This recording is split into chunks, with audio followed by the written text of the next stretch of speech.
any theory is based on assumptions. There is not a single theory which is not based on any assumptions. So all the theories are false. You accept it or not, it doesn't mean anything. All theories has to be false because it has been introduced by us.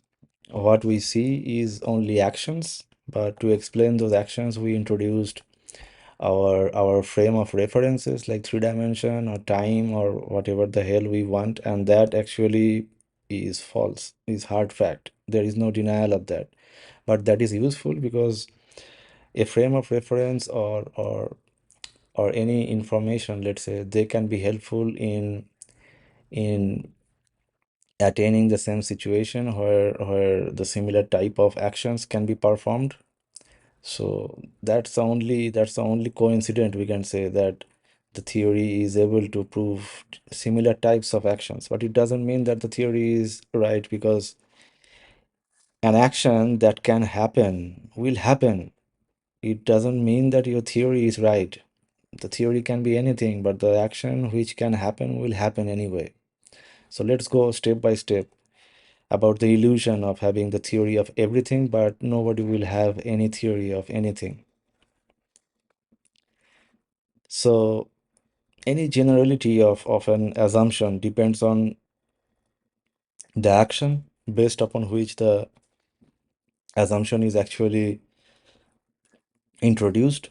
And if the action is general, for example, burning an hydrocarbon or quenching the fire by water, etc. I mean, there is a lot of examples of actions, and those actions can be mimicked in different scenarios by creating similar sort of environment. So if someone note down the process of any action, by noting down the process of any action, they can create similar type of environment so that the process can be created again. But noting down the process doesn't mean that the noting down is real, because we are introducing everything to note down our thoughts, our imaginations, because any action cannot be explained, because to explain an action we introduce energy and the object. Those are also imagination. Nobody will know what an energy is, what is an object. So everything is based on assumption or imagination. Let's make that very, very clear. And if the action is general, the assumption will look like they are working. It's okay. I mean, we can use them in lower level of reality. They are absolutely false, but they can be useful in lower level of reality. But one who knows that they are false, for them, they are of no use. I mean, we will see what I mean by saying those in the upcoming slides. So let's see how we introduce frame of reference. So what we see here is two balls of different sizes, but we see only the balls, not the sizes. Size is a concept introduced by us. What we see here is different colors. If we touch the balls, we will have different sensations, and based on different sense perceptions, we objectify this is a ball and this is another ball. But there is the thought of comparison of two objects, because we want to exploit one object in preference of the other object, and then we need to choose. And when there is choice, there has to be something or some frame of reference. By using that, we will be able to choose. So what's the frame of reference here? It's the three dimension. There is not a single trace of three dimension. It is in our mind. We introduce it so that we can we can be very precise in objectifying any object or any action that we perceive in the observable universe. So by using three dimension, we can precisely note down the process of any action. So here the volume or the area or the length or width, anything we can calculate, or uh, we can compare any object. So that's the three dimension. So three dimension is the term or is a concept introduced in a more refined manner by the mathematician or philosopher, let's say. But this sense of comparison is embedded in our thought, in our mind, because this is something that we are equipped with when we take birth. So that's a different aspect. That's entirely different aspect. So we will discuss what it is. But right now, just look that there is no three dimension, but we can introduce three dimension which can help us. They are helping us. But one has to know the illusion of this three dimension. Unless you see it, there is no freedom, freedom from all kinds of misery and suffering. These are the preliminary steps that one has to realize. See that it is introduced, see that it is false, but it is not false because we can use them basically. So what that mean? This means this is a lower level of reality. We cannot say this is false entirely because these are helpful, but also we can say without a single trace of uh, doubt that they are false because they are introduced by us, right? We don't perceive them. What we perceive is different sense perceptions, and based on sense perceptions we objectify all the different actions. uh, so this is that is very very simple. So let's be very clear about that. Okay, so like three dimension, we so the first thing that we do is objectifying based on the sense perceptions. Then to compare them, we have the three dimension, which is a very refined way of comparison introduced by the philosophers.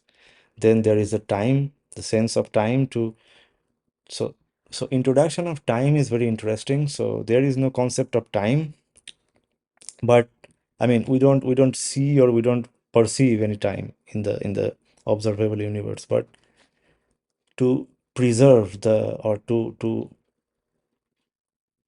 take to keep track of the enjoyment of any object. Let's say we are eating a delicious meal or delicious food, or we are enjoying something else, and we want to keep track on the specific action that we are doing compared to any other action that is going on in the surrounding. So we are differentiating those two actions, and then we are keeping track of one action with respect to the other.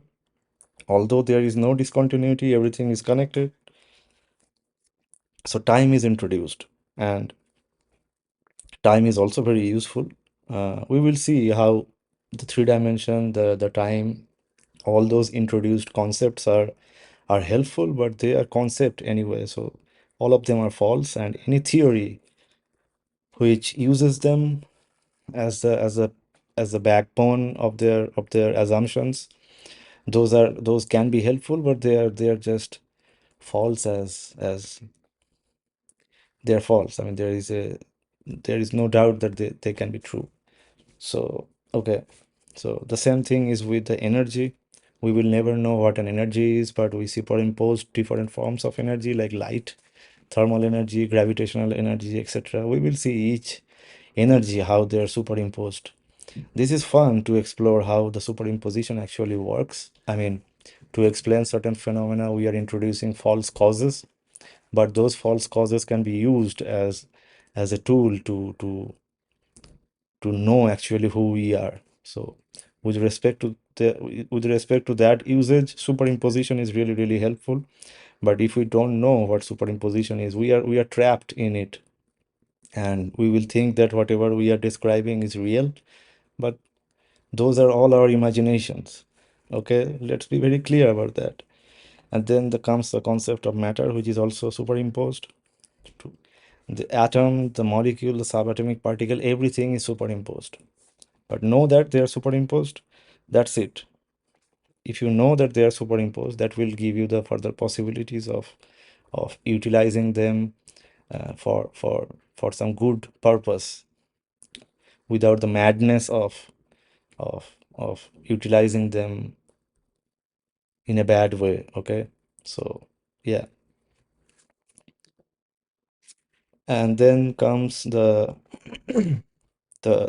another point, which is they are all the concepts introduced to explain an action which is unexplainable. Exactly.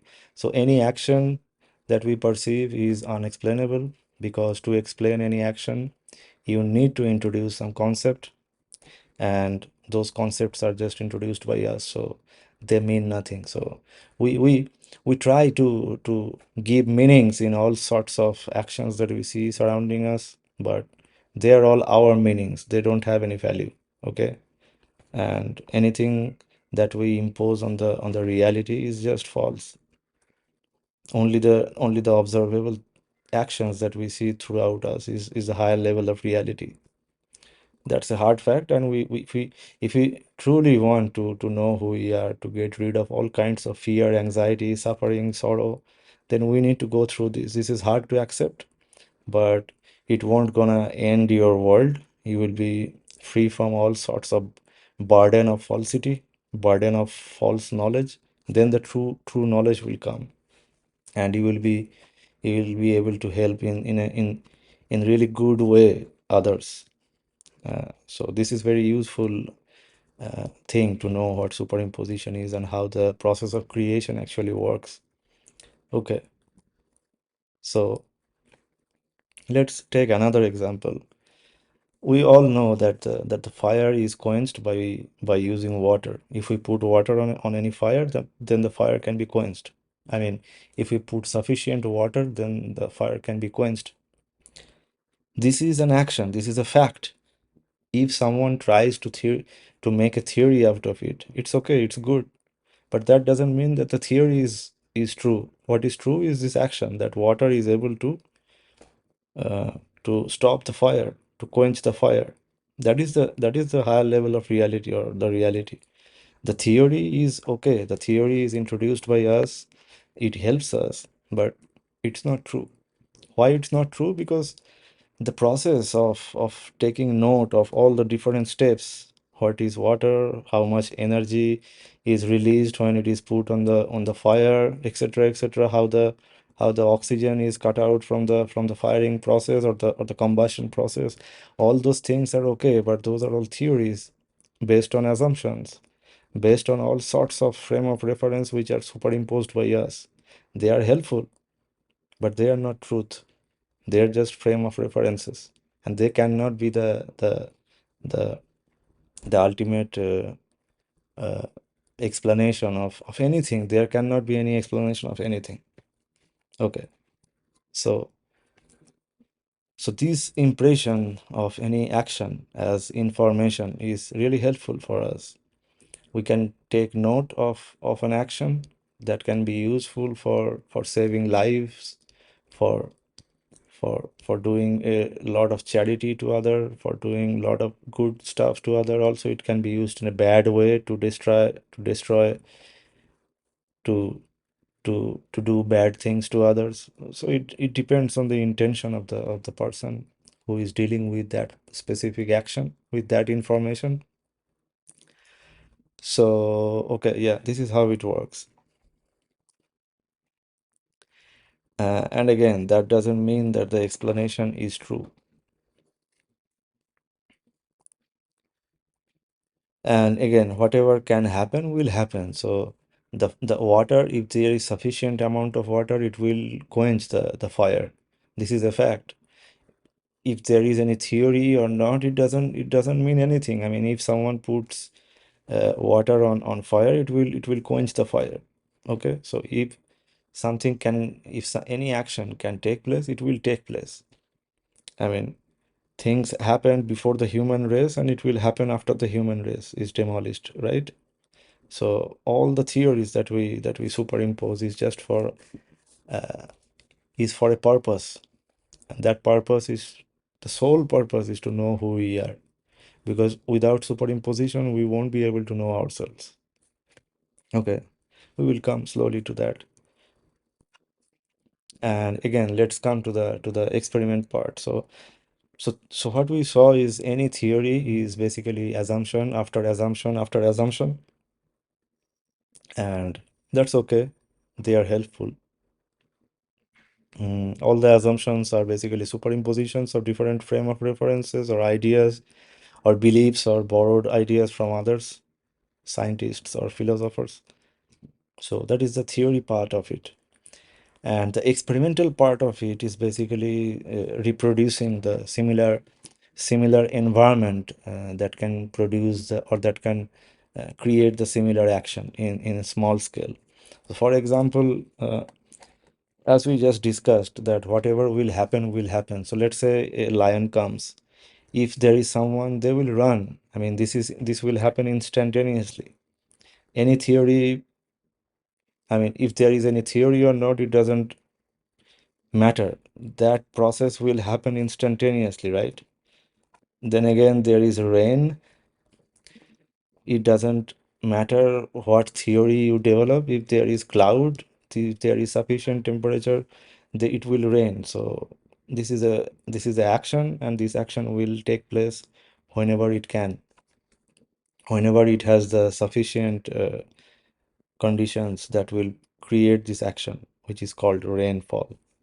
The similar thing is for the rainbow. The the diffraction will take place. I mean, we describe the action through our frame of reference, through all sorts of assumptions that we do, assumption of the energy, assumption of the object called water droplets or whatever.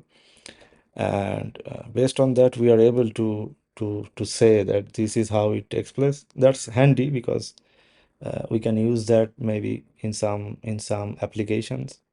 But note that how we are introducing imaginary causes or imaginary frame of references to to explain the actions that we see or observe. Those actions, literally, those actions cannot be explained, but we we we throw our ideas or our urge to explain them on those actions, and in order to explain them, we bring different frame of references, and that creates a theory. That's okay. Uh, and there is also the cosmic level stuff is also going on, like formation of the star and destruction of the star by the black holes and etc. So they will all take place, uh, but they they don't depend on any sort of theory or explanation, because those are actions, and those are the actual thing that is going on, and whoever is trying to explain it, they are bound to bring either imaginations or frame of references which doesn't exist but only imaginations, or they can just borrow the previous statements or arguments which is furnished by a scientist or a philosopher. So the thing is like that, very simple. The unexplainable actions are explained in terms of imaginary ideas or superimposition, but that is a good thing because that is the only thing using that we can know ourselves.